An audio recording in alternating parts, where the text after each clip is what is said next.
Bonsoir. Bonsoir. Merci de nous recevoir. Nous sommes des collégiens de la Loire et nous sommes ravis de vous rencontrer. Vous avez déclaré à Active, une radio stéphanoise, que vous vous leviez tôt en général.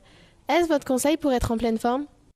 Je sais pas si c'est mon conseil pour... moi j'ai pas le choix, c'est parce que j'ai un petit garçon de 2 ans et demi qui est une pile électrique dès 7 heures du matin, donc j'ai pas le choix. Mais je pense que oui, je pense que c'est... en tout cas, on réalise plus de choses dans la journée quand on se lève tôt que le contraire. Mais moi je suis un artiste, donc avant la naissance de mon fils, j'avais eu l'habitude de me lever à 11 heures du matin, donc, et là, plus maintenant. C'est une autre vie. Si vous n'étiez pas chanteur, pourriez-vous imaginer ce que vous feriez aujourd'hui? Alors, c'est très très dur à imaginer. Déjà, ça fait longtemps que je le fais. Ce serait un boulot dans la pédagogie, prof de quelque chose. Quoi, je ne le sais pas. Mais ouais, probablement. Vous êtes toujours impliqué dans les projets de la Croix-Rouge canadienne. Quelles sont vos dernières actions auprès de cette association? Alors la Croix-Rouge, la dernière fois que j'ai travaillé avec eux, c'était pour une campagne de sensibilisation sur le problème des enfants soldats en Afrique centrale, mais en Afrique de manière générale. Qu'est-ce qui a déclenché votre envie de faire une carrière solo? Quand j'ai commencé la musique, je devais avoir l'âge de 15-16 ans peut-être. Et j'ai toujours fait partie de groupes, en fait. J'ai fait partie de trois groupes en tout. Et à un moment donné, parce qu'on chantait en anglais quasi exclusivement, et à un moment donné, avec l'envie de chanter en français, est venue aussi l'envie d'exprimer des choses qui m'étaient très personnelles. Et j'avais pas envie de compromettre mon message parce que j'avais 2, 3, 4 autres membres du groupe qui eux aussi avaient leur vérité à exprimer. Donc je me suis dit que ça passerait mieux en solo. Le collectif Paris Africa a récemment fait une musique, Les Ricochets, qui soutient le continent africain. Pourquoi ne pas y avoir participé? Pourquoi je n'y ai pas participé? Parce que pendant que ça se faisait, moi j'habitais au Canada et c'est un projet qui s'est réalisé très très très rapidement. Et conflit d'horaire, c'était aussi bête que ça. Vous avez dit que Lokwa Kanza était votre mentor, un grand frère. Comment vous a-t-il influencé? Il m'a influencé déjà musicalement parce que je suis fan de sa musique, de sa voix, de sa musique. C'est un excellent guitariste et aussi humainement parce que c'est mon aîné, donc il a eu beaucoup de conseils à me donner, beaucoup de sagesse à partager. Et jusqu'aujourd'hui, quand j'ai un doute sur quelque chose, quand je suis en plein travail sur un album et que j'ai une question sur ce que je dois faire, mon orientation, ce que je dois faire avec mon son, je l'appelle et je lui envoie un petit email et je lui demande conseil. Au niveau artistique, que vous apporte la collaboration de votre ami Marco Volsi et à quel niveau intervient-il? Alors Marco Volsi intervient au niveau de l'arrangement et de la réalisation. Donc on arrange et on réalise. On a arrangé et réalisé mon dernier album ensemble, Les Inséparables. Et il est multi-instrumentiste, donc il joue un petit peu de tout, guitare, clavier, basse, il joue un petit peu de tout. Donc il intervient à ce niveau-là. Et aussi, il me donne du recul parce que j'ai l'habitude de tout faire tout seul. Et à un moment donné, à tout faire tout seul, on reste prisonnier de sa propre petite bulle et on tourne en rond.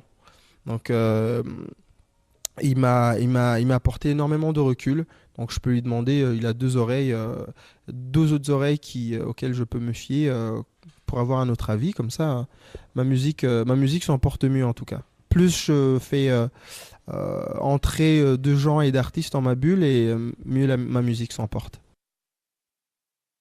Dans la chanson Tout ce que tu pourras, vous parlez souvent d'espoir. Quel est aujourd'hui pour vous le plus beau signe d'espoir? Le plus beau signe d'espoir, c'est les plus jeunes, c'est les enfants, c'est vous. Parce que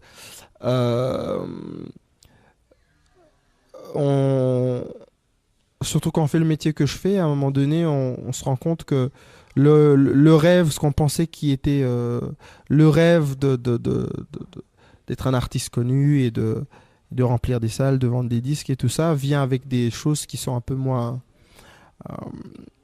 attendues, des choses auxquelles on ne s'attendait pas du tout.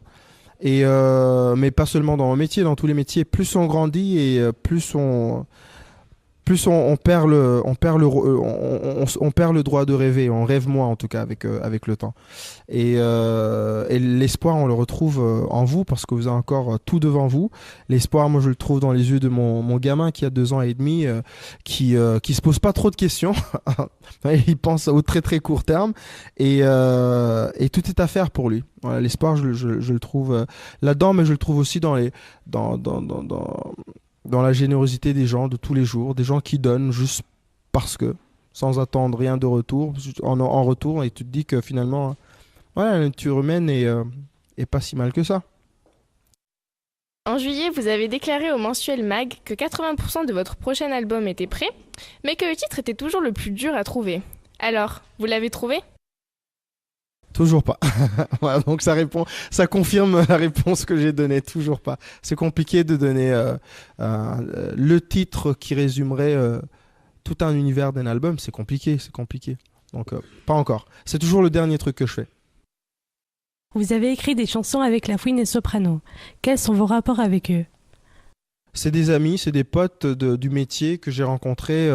C'est des gens avec qui j'ai toujours voulu collaborer. Puis ça n'a pas j'ai attendu le bon moment, les bons titres pour le faire, et c'est des gens avec qui je partage une même culture musicale, mais avec qui je partage aussi beaucoup de valeurs, parce qu'ils sont pères par exemple tous les deux, et que quand on est père, on fait pas le métier que je fais de la même façon, ni pour les mêmes raisons. Et on a plein d'autres points en commun, mais voilà, c'est des gens qui sont devenus des potes d'abord grâce à une rencontre artistique et humaine par la suite. Le 21 novembre, vous étiez à l'Olympia. Est-ce votre meilleur souvenir en tant qu'artiste ?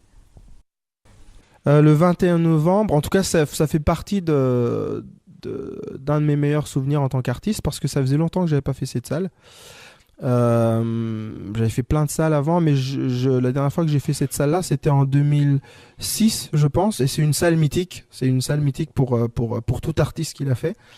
Et donc de m'y retrouver comme ça 6 ans plus tard, c'était un moment très touchant pour moi, c'est sûr. Quel est votre pire souvenir sur scène ? Ah, mon pire souvenir sur scène. Je sais pas si j'ai le droit de vous le raconter, celui-là, parce que c'était dans un festival reggae. Et il était tard et il m'avait mis en tête d'affiche alors que je fais pas de reggae du tout, et ça s'est mal passé parce que j'avais des fans, des vrais fans qui étaient là pour moi, on va dire les 3/4 de la salle étaient fait de mes fans, et le dernier quart qui était derrière, la toute dernière rangée, c'est des gens qui étaient venus, qui se sont sentis un peu trahis, parce que pour eux, ils venaient voir un mec avec des dreads et je sais pas, il y avait une ambiance reggae qu'ils attendaient, ils l'ont pas eu parce que visiblement c'était moi la tête d'affiche. Donc et ils avaient consommé des choses un peu bizarres, ils étaient loin, ils étaient très très loin, j'en dis pas plus. Le concert était compliqué, très compliqué, mais on s'en est sorti. C'est le pire souvenir que j'ai eu, mais mes autres concerts se sont plutôt très bien passés. Vous avez chanté en français, en anglais et pourquoi pas en kinyarwanda. Langue qui est encore plus exigeante que la langue française pour écrire. C'est la langue de mes parents, donc j'imagine que je suis intimidé par cette langue-là, parce que j'ai encore plus peur qu'on me tape dessus parce que je l'ai mal écrite que quand j'écris en français ou en anglais. Donc je suis un peu gêné encore, je pense, on va dire. Mais j'ai très envie de le faire un jour. J'ai très envie de chanter, en tout cas dans ma langue maternelle, le kinyarwanda.